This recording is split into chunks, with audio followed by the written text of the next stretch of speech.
Now, this thing, you show one additional teacher unit, and I guess the funding from the state this year was less than it was. The one additional earned unit is due to the number of students at Hoover High School. Once you get over a certain mass at a school, you earn an additional unit, and they count it as an additional earned unit. So does it reflect any additional earned units by virtue of the 300 plus kids? No, that's current units, and we may or may not get that. We couldn't budget for that. They may allocate some, we hope they will, but that's gone way down over the years, and the amount we get off of it is much less. Used to be back 2008 year, 2007 year, they would fund you up for those additional units fairly close to 100%. But last year it was down. Now we're not budgeting for that at all. It'll come out later, and we'll do that in the budget, and then if it comes out. But right now we can't anticipate any funding for additional units. Because from their standpoint, if you have fewer units, they can't take away from you. So they don't have the sources to get that revenue, to redivvy the pot. Speaking of our state foundation program, this is just a history of where our earnings are. And you can see our earnings are up to $48 million from the foundation, from $44 million the prior year. So a little bit shy of $4 million, but that comes with the growth of students. That's money that's already spent. Then that also comes with additional earned units, but keep in mind they do not completely fund all those earned units. They're only partially funded. So we have to keep those minimum, we work within those minimum units. We exceed our minimum units, but we do work within those minimum units. And so it's a great thing that we got $4 million more. That meant we're having to spend a lot more than $4 million more. The thing to keep it relative is the per student number out there. If you annualize the difference between 3791 in 2011 compared to 2008, we've got about $10 million less than we received on an annualized basis. And you have benefit increases in there too, so it really, don't fall into that trap and we got $4 million more because it's far from discretionary. And usually, historically, you get $4 million more in revenue from the state, you get about $6 million in mandated costs. So, I mean, that's just an example. I just threw those numbers out roughly. That's not a discretionary increase. That's not a business cost.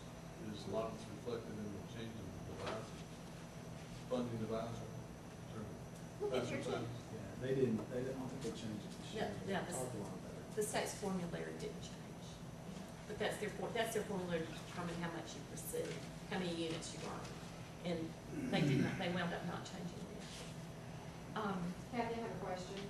On page 8, you've got your projected enrollment at 12,772, and on the previous page, you have your actual number, 13,161. That's the corrected number. 13,161 is the actual number. Okay.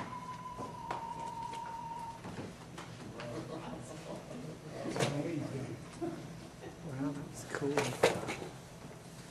Ad valorem,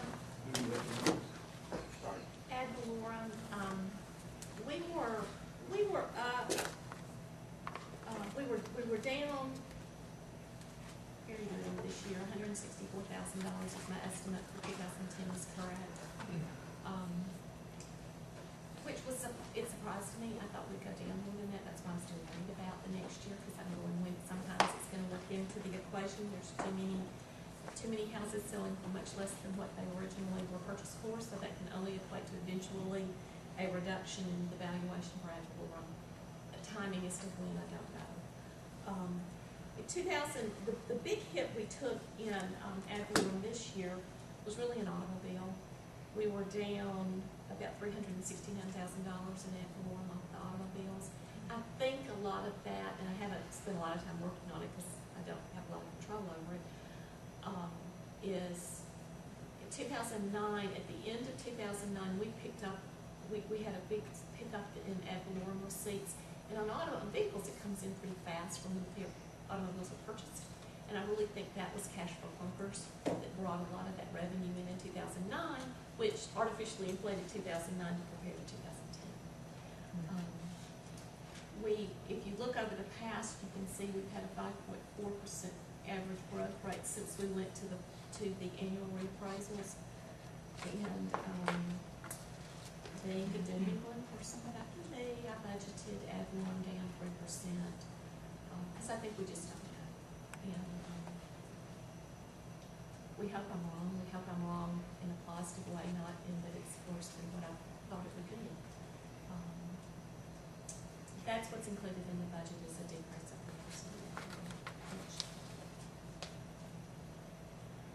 3%. If we look at our overall all that being said, when we look at our overall revenue, we're up $1 million. We're at $149 million versus last year's budget of $144 million. The $5 million increase, 4.2 of it would be from foundation, about 2.5 would come from the education jobs, and then the decrease in ad valorem would offset those pickups to get us right around the $5 million. We've stayed pretty consistent with about 52% of our revenue coming from local in the 2011 budget compared to 53 in the 2010. So, and a lot of that was, but some of that swing was just the difference we picked up in federal programs coming in. So. Looking at our expenditures, in looking at the expenditures and looking at how we developed our plans, and a lot of it came out when we went through the staffing process. We really tapped into some of the themes and some of the value sets that came out from the work that we did with the funding task force, which we're very anxious about school being back in session so that we can get back together with that group and continue to talk and work with them, because it's really very valuable to have that significant large group of people who represent such a nice cross-section of our community to give us this information and to provide this guidance, just the guidance and the really themes and values. And that's what we told them we were looking for out of them. We weren't asking them to make the decisions. We weren't asking them to really focus on the current. We were really asking them to focus on the long term of the district. Just to refresh your memory, the purpose and objective of the task force was really to look at this longer range picture. How do we have the financial capability to provide the quality of education that is desired by the citizens of Pembroke? And I think they really took that to heart. I believe every member of the task force did. And they did a very good job at giving us their thoughts and perceptions that then we could translate into when we were going through the budget preparation process. I've got some examples. Now, they came up with lots of suggestions and ideas, and I just picked out a few from each of the groups just to share with you so you can kind of see how their voice and their input translated over into what we did when we were going through the budget process. The elementary group talked about increasing class size divisors to protect art and music. Art and music are not units that are funded by the state. They wanted to protect those. They talked about creating part-time positions. And talked about split grades, and all of those things were incorporated when we went through those law-related staffing. So all of those were included when we went through our staffing decisions.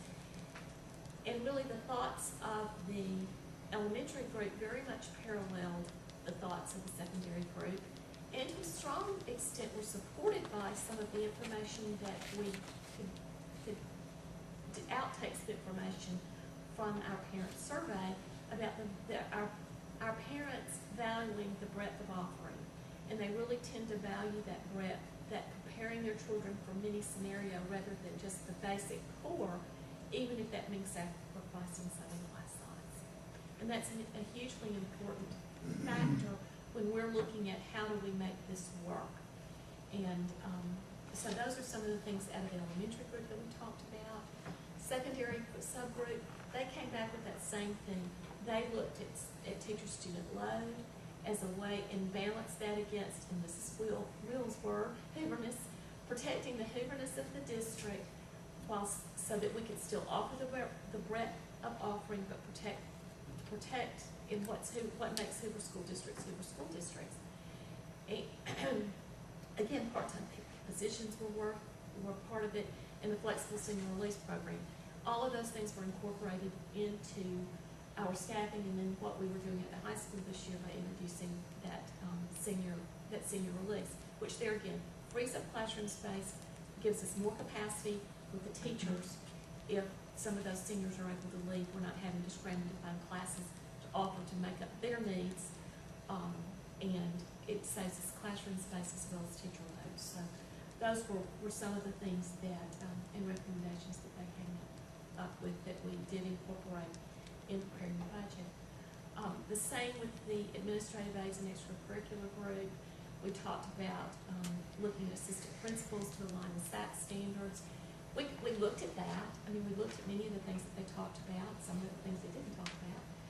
But, you know, we said, well, we can reassign certain responsibilities to APs that frees up personnel in another place and help fund those AP positions that way. So that's what we took on. We weighed their decision and felt like where our schools go right now, they still have reducing clerical staff in the schools. We included that in staffing. They talked about, they perceived value in the benefits that the board pays for our employees. They suggested possibly asking employees to share in the dental. What we did was we went out and renegotiated with all the board paid benefit, the vendors with that, and we were able to reduce costs but keep the same level of coverage that we had offered in the current year. So, but you can see with these, there's a lot of themes around what might happen next, where next you might go if we have to continue to scrutinize and scrub the way we've done this year. We started taking steps. Facilities and transportation, they talked about restructuring the extended day program, which is what we did. We implemented a decentralized model and we put APs over that, so that saved money out of what was a very negative balance program into one that can make money as well as help justify keeping those assistant principals one in each school. Shifting custodial staff, you know, down the line.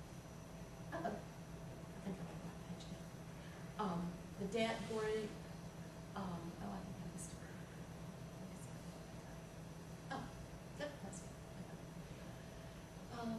You know, they were strong support of the tax renewal, the restructuring of the debt, and really encouraged us to look at utilizing existing capacity as long as possible.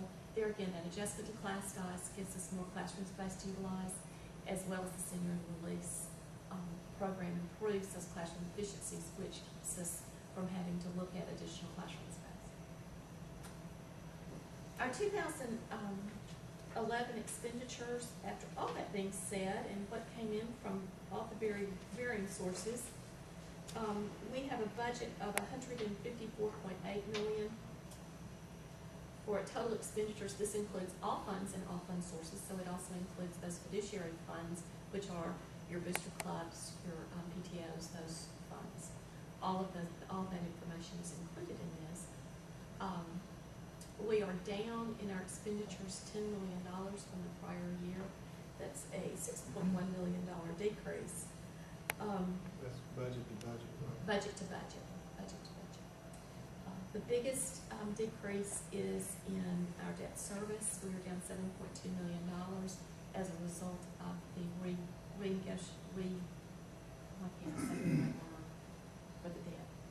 refunding of debt, thank you, for the refunding of debt that reduced and stretched out that payment to have a significant benefit for us in cash flow.